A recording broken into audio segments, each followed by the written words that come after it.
Okay, everybody, welcome to build video number 2. We've done this many times if you've ever been watching these videos, but we're just going to get the wings all glued up. The control horns, as you can see, I'm taking a soldering iron and just cutting out the holes with an old tip on it, turn it up as high as it'll go, and it just works perfect. I tend to think it works better than a hobby knife and even a hot knife in some cases. So, but it works really well, as you can see. Um, we're just going to go ahead and we're going to do this all at once. We've already inspected all these, but we're just going to cut out all the openings, the 440 holes that hold the stabs on, the servo armhole, and you can see I'm just cutting the slits right there. So, and then we're going to go to, here's the control horn, and they're we're going to sand. You want to make sure, well first you can see the shoulder, and you want to make sure that that shoulder is down when you're gluing it down, that it's down flush against the wing. It has to be flush against the wing. So I'm sort of pre-fitting these in because sometimes these slots just need a little bit of cleaning up from the glue and stuff, so you may have to put a file down in there and file those down. You don't want to be real rough with these. By forcing them into that hole, you could break the middle piece of balsa in between there. So you want to be delicate when you're sort of pre-fitting these. Also, you can see I'm looking at, well, here's the file, like a real thin file that I'm talking about, that you get in there and just sort of file some of that glue, that when they're putting it together at the factory and they sandwich this stuff together, the glue seeps in there. So sometimes it takes a little bit of finesse and a little bit of filing, then you get that to fit in there nice. The other thing you want is you do want a little area around there for the epoxy to adhere to. And speaking of adhering epoxy, we're going to talk about the control horns now. It's important that when you put these control horns in, you can see I have the ball link. I like to take the ball link and put it in between them, but first we're going to sand them all up. So it's really important that you sand only the end that goes into the wing, because this will give the epoxy a little bit better surface to bond to than that shiny surface. So just scratch it up. I use a little, you can see there, I just use a little emery board, for lack of better terminology.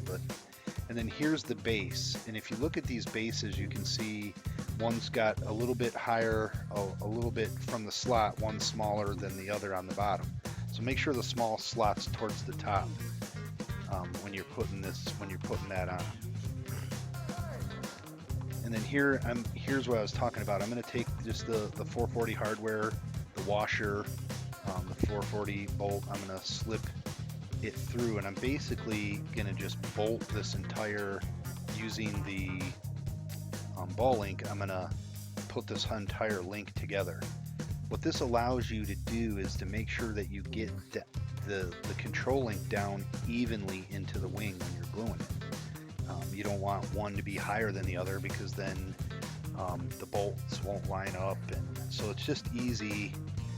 Just tighten this up. You don't make it super tight. Just give it a little snug.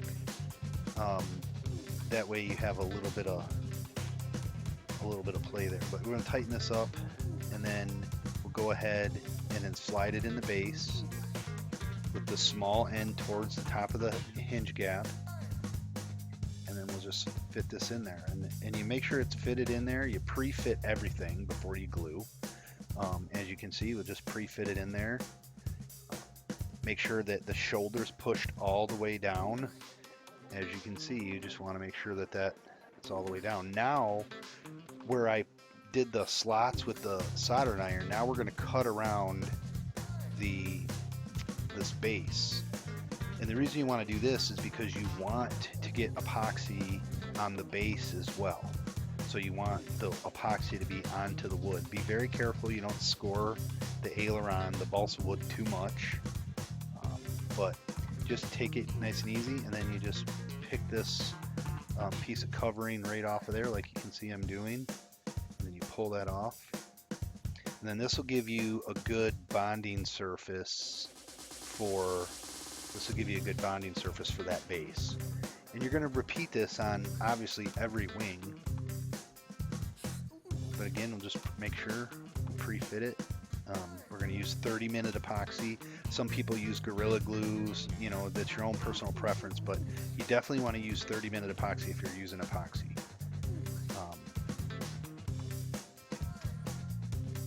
So we'll go ahead and get all of these prepared all at once, because with 30-minute epoxy, you could, to save time, you can technically almost, if they're all prepared properly, you can get them all glued at one time. You can do all of them. You can do all the surfaces. And you can see here, the stab's prepared, both wings are prepared. It only takes you a couple seconds once they're all prepared to do the gluing. So now we'll use this 30-minute epoxy. Everybody has their own glue they like to use, but definitely use something strong. I like to have rubbing alcohol on hand and some acetone.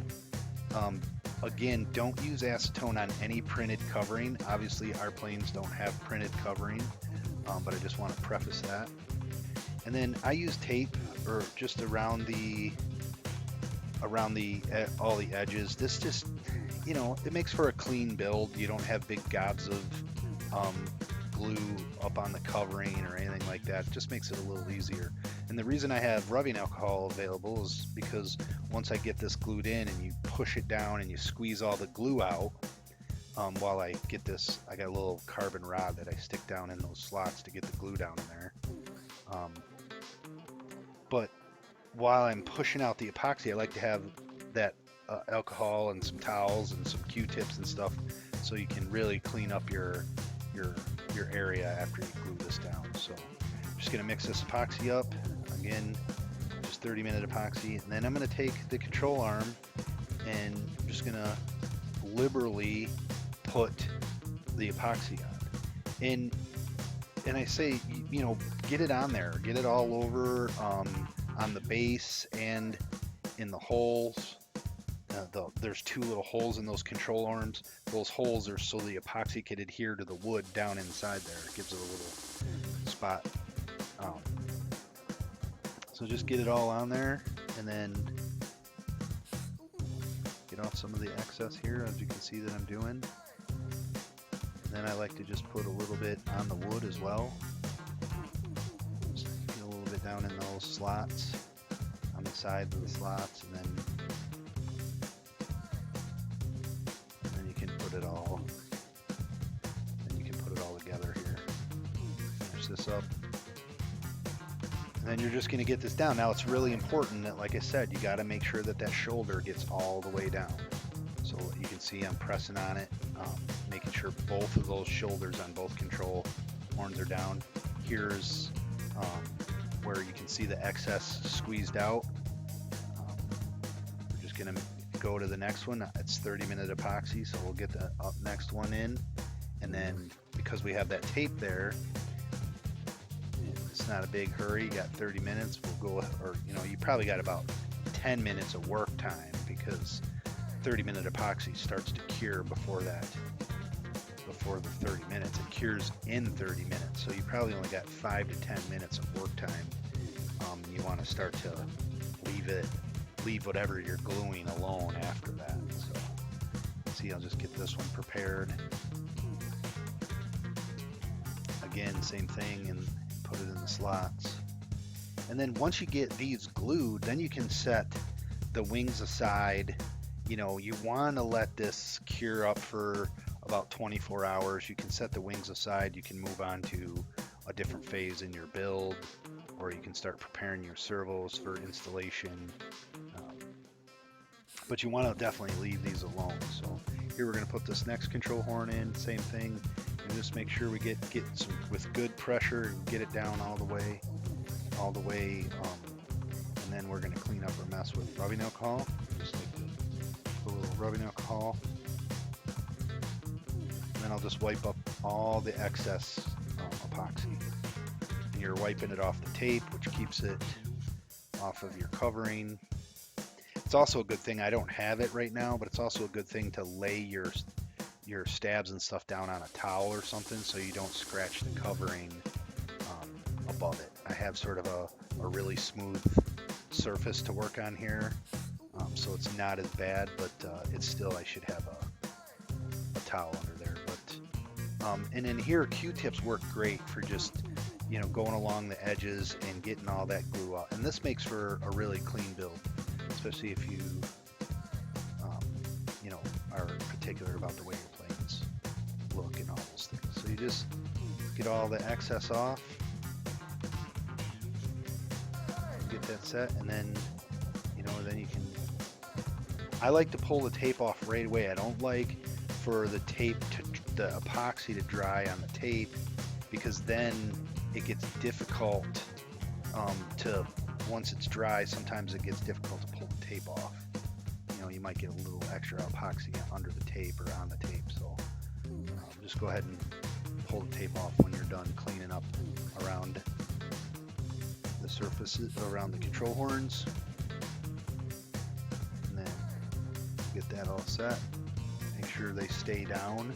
You know, once in a great while, you want to go back and check. You want to make sure they'll stay down, because once in a great while, sometimes if you get too much glue in there, it might just, the pressure of the glue filling the hole might occasionally pop those, the control horns back up. So you want to make sure that occasionally you go over, while they're tacking up, go over and make sure you push them back down. And then that's it. Then you're just going to repeat this, you know, across the board on the wings, and then you'll have all your control horns. Like I said, do your last minute cleanup on your covering, and then make sure that you again go back and check, make sure that the gluing process is going right. Get all this up. I can be a little particular about that. And then there you go. Then now these are done. You can set them aside and let them set up. You do this with your wings. You do this, and then you can come back and set the servos up. So that's all there is to it. Pretty easy for gluing the control horns in, and we'll get to the next step.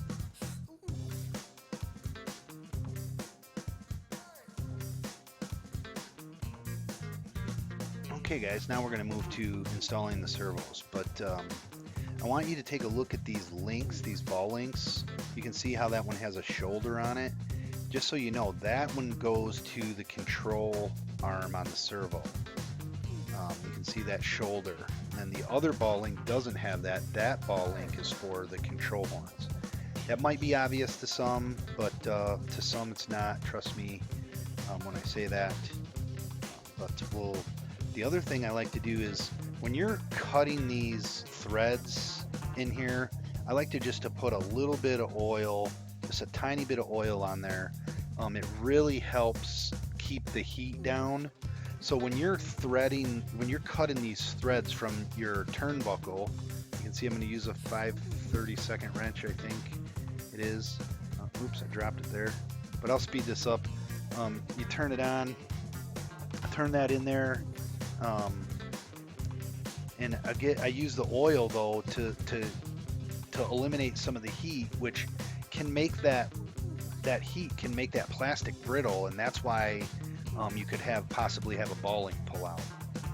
So get that all done, get your ball links put together. Then we're going to move to setting up the servos. You can see I have my radio on, and I'm going to set the servo arms to 90 degrees to the body. So some people program servos, some people use sub trim. I'm using on the 93, I got high-tech 7950s, and you can see I got a Futaba 18MZ. So we're going to go to function, and then we're going to go to the servo monitor for starters. And I just like to make sure, play with the control horn though. Put it in different slots before you add sub trim. You can see here I'm adding sub trim right now, because remember, sub trim a lot of sub trim can be very harmful to your overall travel. If you have, 10, 20 points of sub trim one way, you're going to limit the travel in the opposite direction. So you're going to have to add travel. So be very careful with adding too much sub trim. So you can see I got this servo complete, the 90 degrees. Now I'm going to just put my radio equipment aside. And then we'll go ahead and we're going to put the servo grommets in. And these are important that you do it properly, get the rubber on properly. You don't want anything weird going on here. You can see I'm going to screw that servo arm down real quick, but I leave that up just a little bit because we'll go back to it, and once we get the setup all correct, we'll go back to it and Loctite it with the medium Loctite, especially on a gas plane. So here we're going to go back to, we'll put the servo grommets in, get these all set up, and then once we get the rubber grommets in, and sometimes this is a step where people get backwards, when you put your little your little sleeves inside the rubber, those sleeves have a little flange on the end of them. The flange goes underneath. I guess people might have a difference. You can see I just put them on a little driver. It's real easy. Instead of trying to use your fingers, you just poke them up in there and then just pull them out. It's easy to just do them all at once. Set all your servos up and just get them all done. And then I just poke those right up there. It makes it real easy. And you can see the flange, the little shoulder I have on the underside of that servo. So now what we're going to do is we're going to fish the extension through. On the 93, I usually use about a 6-inch extension, but you can see I'm going to pull that. We have an installed string inside here. I'm going to pull that out, and then on the other side, I'm going to just pull that all the way through. And this servo wire on the high-tech 7950s, it actually goes all the way through the wing, so I can plug the extension in a little bit later. If that servo wire doesn't go all the way through the wing, then you have to fish that through. But here we're going to pre-drill. It's important to pre-drill. You can see earlier there I was sort of lining up the ball link that I had already screwed together earlier. And now we're going to pre-drill with the Dremel here, and we'll just make little holes. It's good to always pre-drill versus trying to force those screws into the wood, because those screws will split the wood, and you don't want any screws coming out. So here you can see I'm going to take some thin CA, and this also, I put it over the holes that I just drilled. This really stiffens up the wood. And I also like to put CA all over that just to gas proof it, all over that little servo mount. Oops, I pulled the cap off here. Top. Hit it with a little kicker just so you make sure it gets dried up. And then the reason you use this glue, the reason this is an important step, is when you run your servo screws in, whether you're using aftermarket screws, or you're using the screws that come with your servos, or you're using the screws, whatever screws you're using, it's important that they have a good bite for these surfaces. These surfaces can encounter a lot of force.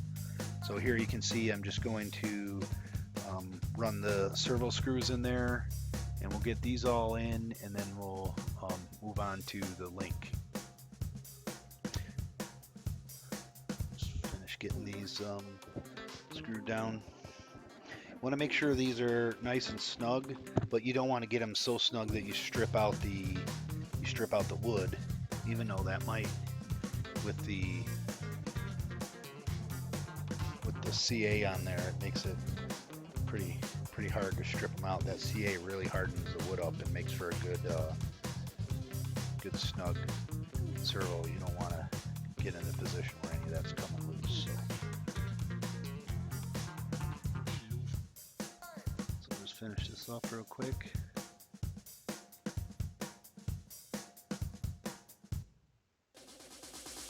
And you can see I'm sort of just crisscrossing across, making sure that they're nice and tight. Excuse me.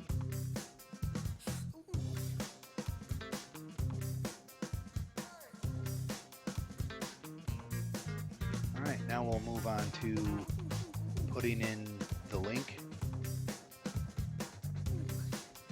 And again, I'm going to just put that one little drop of oil on there so when it threads in to the control horn side of the link, it doesn't get too hot and make the plastic brittle. Using my little wrench here, I'm just going to screw that in. Now, this is going to sound really dumb, but if it doesn't screw in, if you're having trouble screwing it in, it's because you gotta make sure the threads go the correct way when you're threading it into the ball link. So you also want to thread both ball links in the same amount of distance. So here you can see I'm gonna again plug my servos into my radial because we're at that phase where I just want to double check, make sure I got my 90 degrees on my arm.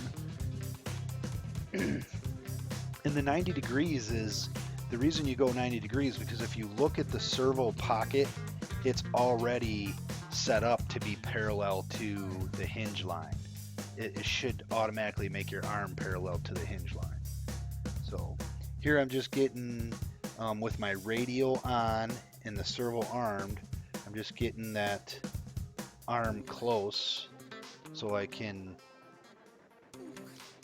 screw it into the servo arm here. And you can see I'm just screwing it in by hand for now, and then I'm just gonna snug it up because we're just going, at this point we're going through the setup phase, and now you're gonna look at the end of the aileron. You can see with that I have some adjustments still to make. You don't want to make this adjustment with sub trim. You want to make this a mechanical adjustment. You want to get everything mechanically as absolutely close as possible mechanically versus using your radial to take up these differences. So you can see I just made the adjustment. Make sure that, oh yeah, I'm gonna make sure I screw down my servo arm there. Make sure everything's snug because these adjustments can change if you don't have everything tight. So again, we're gonna just make sure. Now you're gonna go back through when you get closer to setting up the plane and setting your surfaces, but here you go. Now we have, I'm not gonna obviously, I mean, you could technically, the other thing you wanna do, I'm sorry, I've lost my train of thought there. You wanna make sure the servo's moving in the right direction. And then you want to go through and make sure you Loctite everything and you make sure everything's tight, because then you're going to go back and during the setup process and you'll set up the throws and all that other stuff. Now you could technically do it here by measuring, but there's no sense to sort of do it here. I like to just do all my throws at once. So if you get this all set up and you get it all done properly, it'll be real super easy. It'll just take minutes to set up your throws and your endpoints. So we're going to come back to that later in the video. But make sure you have this washer on top of the ball link. The reason you have that washer on top of the ball link is if that ball link decides to pop off of the ball and you don't have that washer there, you'll completely lose your aileron. But if you have that washer there, it'll catch it and it'll catch the ball link and it'll keep it from popping off there. And hopefully you catch that if you make sure you look over your planes when you're flying them and you're doing regular maintenance. But you also want to Loctite all these. Make sure that everything's Loctited except the control horn. That one has a nylock nut, and that's not necessary to thread lock a nylock nut. I think in a previous video I might have said you could put thread lock on a nylock nut. Let's not do that.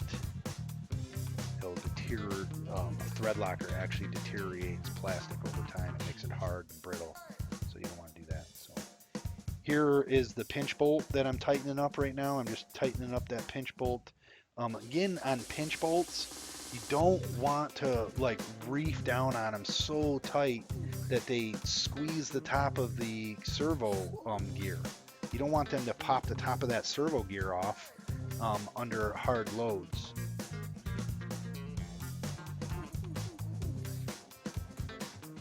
Okay guys, now we're going to move to the elevator assembly.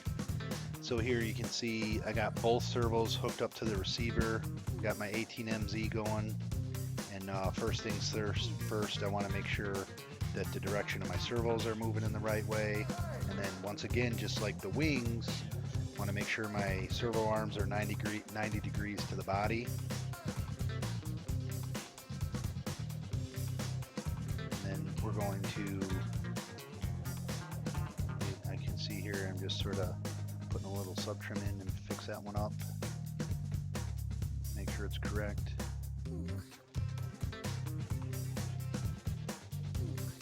And then we'll go to, and it's all the same stuff. So this servo goes to this side because I got it because of where it's plugged into the servo. So right now I'm pulling it down, and you can see that the servo's moving the right way to pull it down or up. So this is where I'm sort of setting my servo direction. And then you want to make sure once you have your sum trims and your servo direction set, you want to make sure that the right servo goes to the right stab and the left servo goes to the left stab. Otherwise you're going to have opposite directions and opposite sub trims. So another important factor once you set these two up. So set them up and make sure you set the applicable servo on top of the stab that it belongs to, and then we'll go ahead. And here again, you can see I talked about these grommets earlier. The flanges are on the bottom, the rubber grommets are in, and the spacers are in. And that allows your bolts to pinch the wood. If you don't use those, your bolts will pull through those rubber grommets. So this is essentially what the servo is going to look like inside the wing. It's about right, or inside the stab, right there is where it's going to set. The holes inside the stab are already pre-drilled, but sometimes you can see down in there, you can see that there's a little tab for the wire, so it's already predetermined which way the servo goes in there. I was grabbing my flashlight here, that's why I went off camera, but you can see, I got a little piece of covering in there, but get that out. You can see that the servo goes in one direction, and in the direction that it goes in, what you're looking at the pre-drilled holes, but you're also looking at that little wire relief.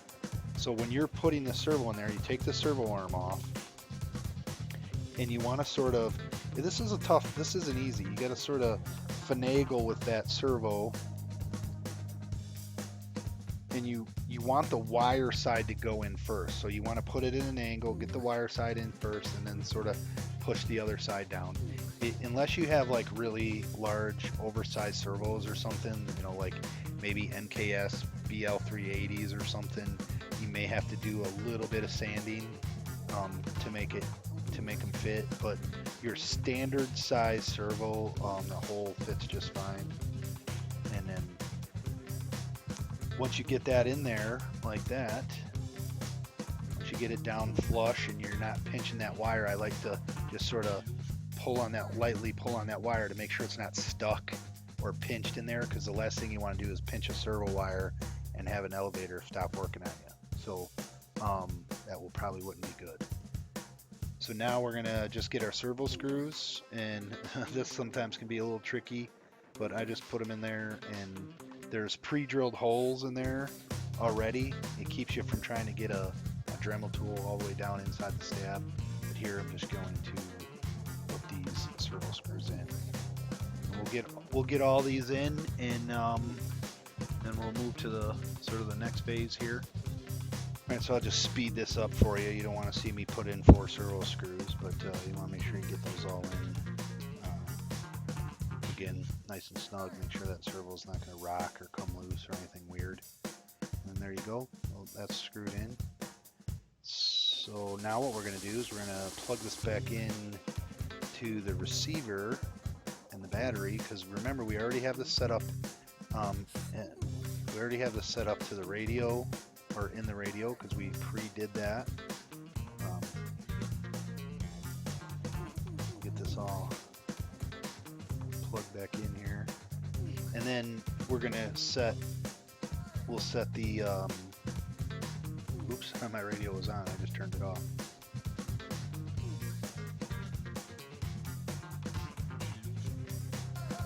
Now we'll go in and get the. When you're putting the servo arm on, you want to make sure that that servo is armed, because you're putting it back down on at the 90-degree range. And remember, you already have your sub trims and stuff in there, so it should be real easy to just find the 90. And then obviously I have all my endpoints in my radio already set at 135 and 135, and so it looks like I'm hitting in that slot just a little tiny bit. So you can see there's a little mark there on the slot. I'm just going to take a Dremel with a sanding disc and I just elongate that slot a little bit, because you don't want that servo arm cracking down on that sheeting and hurting the sheeting at all. And some of that has to do with sub trim. In other words, if you're putting sub trim in it, you're set up at 135, and you sub trimmed it to one way, it's going to move a little bit more in the opposite direction. So we make that slot for the perfect setup. But that's all I did. I just gave it a little shave, shaved out that slot just a little tiny bit, and the small sanding disc for your Dremel tool is the perfect diameter for that slot, and there you go. So now nothing's binding or hitting the servo arm at full deflection, and you may not even need 135, but by taking a 16th or 2/16 off of that slot, you're not hurting the integrity of that stab. But there you go. That's all done. Now again, we're setting up our ball link. Again, a little bit of oil. I do that on all of them. Just a tiny bit of oil to keep the heat down when you're threading that in. And we'll get this all threaded in. And again, you want to thread them in equally, so when you start making your adjustments, they equally move together, because when you have it screwed to the servo arm, one's going to screw, it's going to equally screw the ball links in together. So you can see here that I got that equaled up.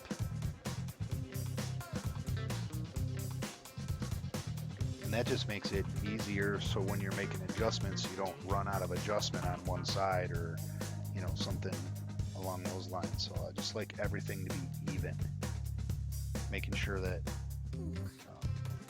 you're not putting stress on one particular component or another in your plane. It's just good build practice. So now we're going to I'm going to put the servo arm screw in. We're going to use a little blue Loctite, little thread lock on it. I'm going to put that in and get that servo servo arm mounted in nice and tight. And then don't forget, you still have your pinch bolts as well, which we'll do as well. Get that servo arm screwed in there. Okay. And then the other thing you want to do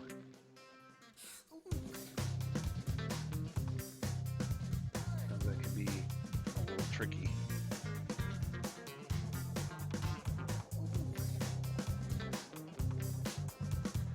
And then the other thing you want to do is take in the pinch bolt.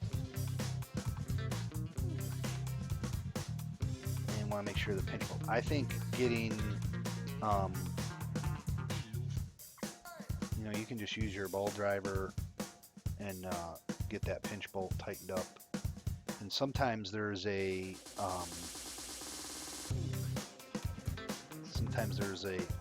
a little tiny nylac nut on the other side of those pinch bolts, and sometimes they're threaded. It depends on what kind of arm you have. You may have to use like a pair of hemostats or something to reach in there and grab that, like I just did, and grab that little nylac nut, and then make sure you tighten up your pinch bolt. Again, it's not necessary to reef on those pinch bolts, guys, and get them so tight that they actually make a mark in the... Again, I talked about that ball link earlier. You want to make sure you use that so the ball link doesn't pop off. Now we're going to screw that in. I got a 2-inch arm on here. I'm screwing it in on an 1 3/4 inch hole. So 1 3/4. So if you get a 1.75 servo arm, that's more than enough. So here you can see we're going to finish that up. But also, guys, as I'm finishing up adjusting this and making the counterbalance even here with the leading edge of the stab, check out my 67-inch build video that's coming soon. Make sure you subscribe and like our YouTube channel, as we'll always have great content like this going forward. But here you can see, and just the direction's right, and you can see I'm traveling a little bit further down than I am up. So you'll make those adjustments later on in the setup phase.